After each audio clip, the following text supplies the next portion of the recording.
Okay, I need to process some data. It's a classic data engineering problem, right? But then comes the choice. Should I use AWS Glue or AWS EMR? Alright, EMR.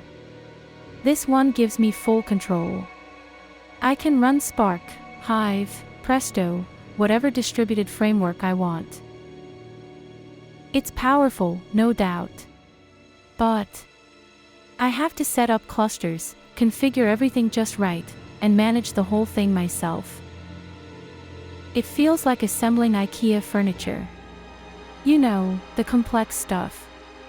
And sometimes, it feels like the instructions are missing. Ugh. Okay, what about AWS Glue?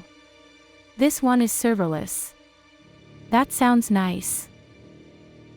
No cluster setup.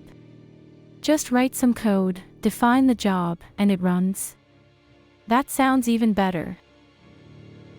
It's like ordering food from an app. Easy.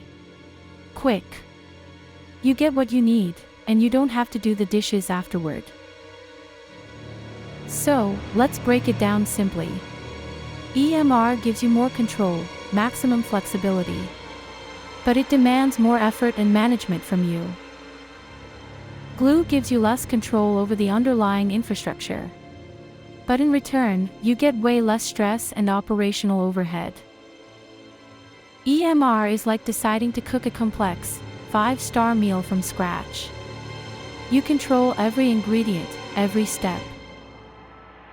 Glue is like ordering a really good pizza. It gets the job done efficiently, and it's delicious, but you didn't build the oven.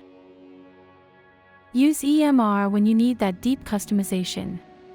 Maybe you have specific libraries, complex dependencies, or need fine-grained control over cluster tuning. Use Glue when you just want to run your ETL job without the infrastructure headache. It's great for standard data processing tasks.